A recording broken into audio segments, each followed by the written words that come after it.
Jumpa lagi teman-teman dalam filsafat ilmu dan epistemologi, seri kuliah ringan yang sudah kita selenggarakan sampai 20 harian ya. Hari ini hari ke-21. Nah, di episode yang sebelumnya kita membahas tentang dua teori besar mengenai bagaimana pengetahuan itu dibangun. Kita kemarin mengenal fondasionalisme dan koherensianisme. Tetapi hari ini teman-teman kita akan beralih fokus ke pertanyaan lain tentang pengetahuan, yaitu apakah pengetahuan itu hanya soal individu atau pengetahuan itu juga soal masyarakat. Dalam dunia filsafat memang ada cabang khusus yang membahas tentang hal ini, namanya epistemologi sosial. Jadi epistemologi sosial itu membahas bagaimana faktor sosial, faktor budaya, dan juga aspek institusi itu mempengaruhi cara kita memperoleh, menyebarkan, dan memahami pengetahuan. Jadi selama berabad-abad, filsafat epistemologi berfokus pada individu. Misalnya tentang bagaimana saya bisa tahu sesuatu, bagaimana saya bisa memastikan bahwa pengetahuan saya itu benar. Nah, itu kan fokus filsafat epistemologi selama berabad-abad, yang fokusnya pada individu. Tetapi masalahnya, pengetahuan itu sendiri kan jarang sekali murni bersifat individu. Teman-teman coba perhatikan para ilmuwan. Ilmuwan itu kan bekerja di laboratorium dan tidak sendiri. Dia tetap harus berinteraksi dengan ilmuwan lain atau dengan orang-orang yang berkaitan dengan apa yang sedang dia teliti. Ilmuwan itu sendiri kan harus selalu berkolaborasi, harus selalu berdiskusi. Dan pastinya dia melakukan penelitian itu kan bergantung dari penelitian orang lain sebelumnya. Nah, artinya epistemologi sosial ini kemudian mencoba memperbaiki apa yang terjadi di filsafat epistemologi selama berabad-abad yang fokusnya pada individu. Epistemologi sosial ini kemudian berkata bahwa pengetahuan itu tidak pernah bisa dilepaskan dari konteks sosial. Kenapa? Pertama, sains kan berkembang, dan berkembangnya sains itu selalu dalam komunitas ilmiah, bukan oleh satu orang saja. Kedua, media dan pendidikan itu mempengaruhi apa yang kemudian kita anggap sebagai kebenaran kan. Nah, media dan pendidikan ini sendiri kan tidak bersifat individual, tetapi sosial. Lalu ketiga alasannya, kenapa epistemologi sosial meyakini bahwa pengetahuan tidak bisa dilepaskan dari konteks sosial, itu adalah perkara politik misalnya, dan perkara kekuasaan. Politik dan kekuasaan di luar dunia peneliti ini kan mempengaruhi arah penelitian juga. Dalam hal pendanaan penelitian saja, itu kan ditentukan oleh kekuasaan yang ada yang menguasai lingkup komunitas ilmiah. Jadi epistemologi sosial itu akhirnya menyudut pada satu pertanyaan penting, siapa yang berhak disebut sebagai pemberi pengetahuan dalam masyarakat. Nah, ada beberapa, tapi sebelum sampai ke sana, kita harus tahu dulu bagaimana masyarakat itu mempengaruhi ilmu. Bagaimana masyarakat itu punya pengaruh pada ilmu pengetahuan atau sains. Ada beberapa cara di mana masyarakat itu membentuk ilmu pengetahuan. Pertama, lewat otoritas atau kepercayaan. Kita kan tidak pernah bisa tahu segalanya itu sendiri. Itulah kenapa kita percaya pada otoritas. Otoritas itu adalah ilmuwan, bisa dokter, pakar, atau guru. Tapi masalahnya, bagaimana kita bisa tahu mana otoritas yang benar, mana otoritas yang tidak benar, yang salah. Nah, misalnya kemarin ya, beberapa tahun yang lalu, 5-6 tahun yang lalu, di tengah pandemi COVID-19, banyak orang kan bingung, karena ada begitu banyak informasi yang bertentangan. Lalu otoritas mana yang harus dipercaya? Misalnya, sains mengatakan bahwa COVID itu bla bla bla bla. Tapi ada juga teori konspirasi yang mengatakan, oh COVID itu bla bla bla. Dan belum lagi media sosial yang menyebarkan informasi yang begitu banyak biasnya. Disinilah epistemologi sosial berperan, yaitu berperan dalam konteks bagaimana kita memilih informasi yang benar di dalam masyarakat. Karena kaitannya adalah pada otoritas dan kepercayaan. Nah, cara lain di mana masyarakat membentuk ilmu pengetahuan adalah kalau kita perhatikan, itu banyak orang berpikir bahwa sains itu kan objektif ya dan netral. Dugaannya kan gitu.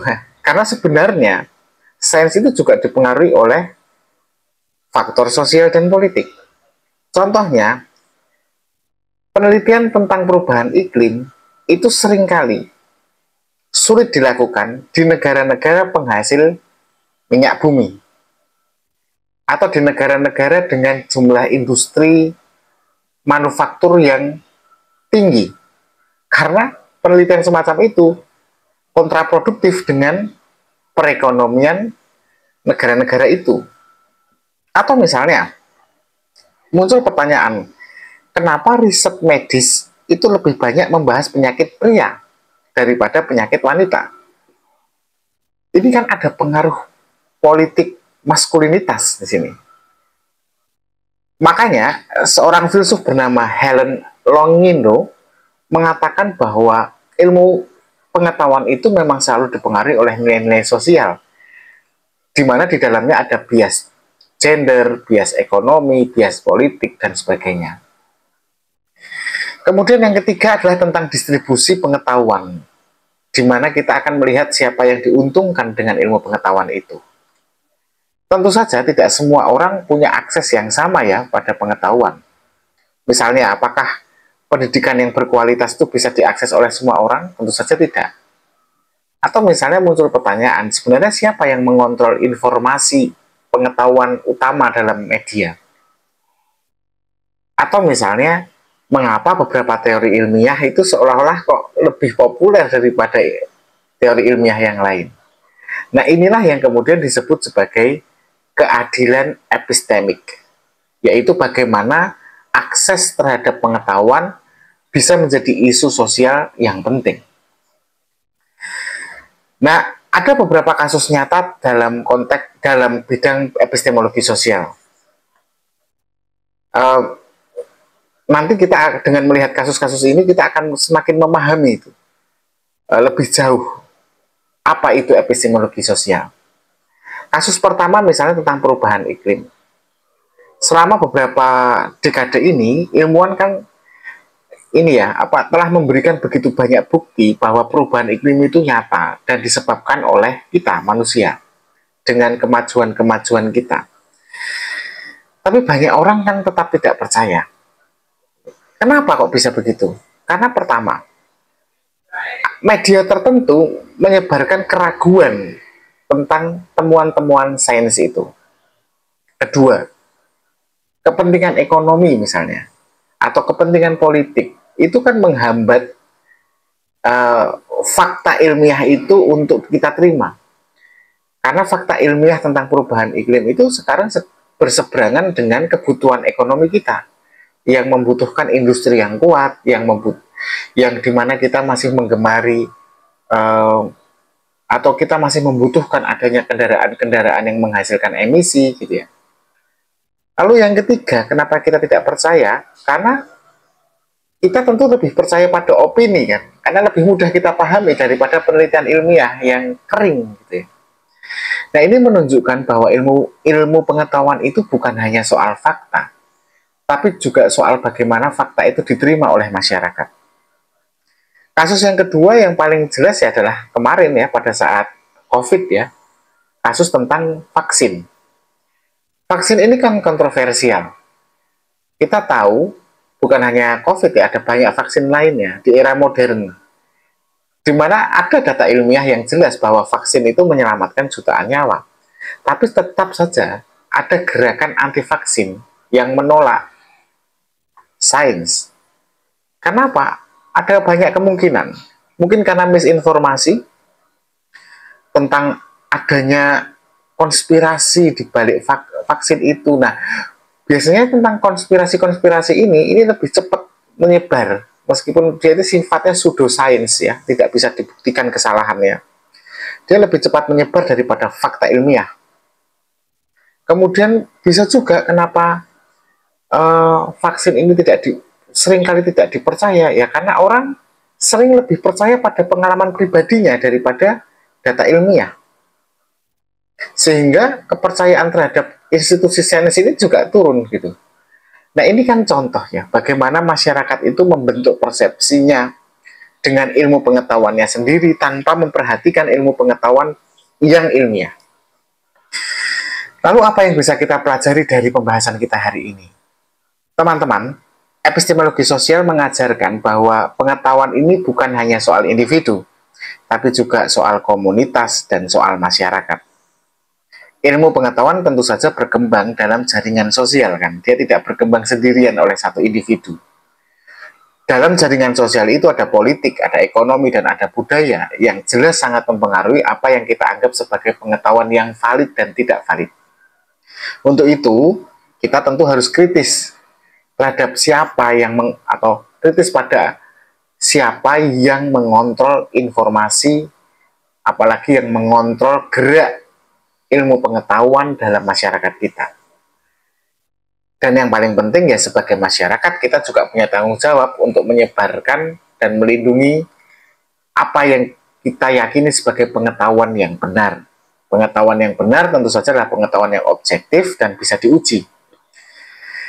Nah, saya pikir itu dulu diskusi kita hari ini. Kita akan lanjut lagi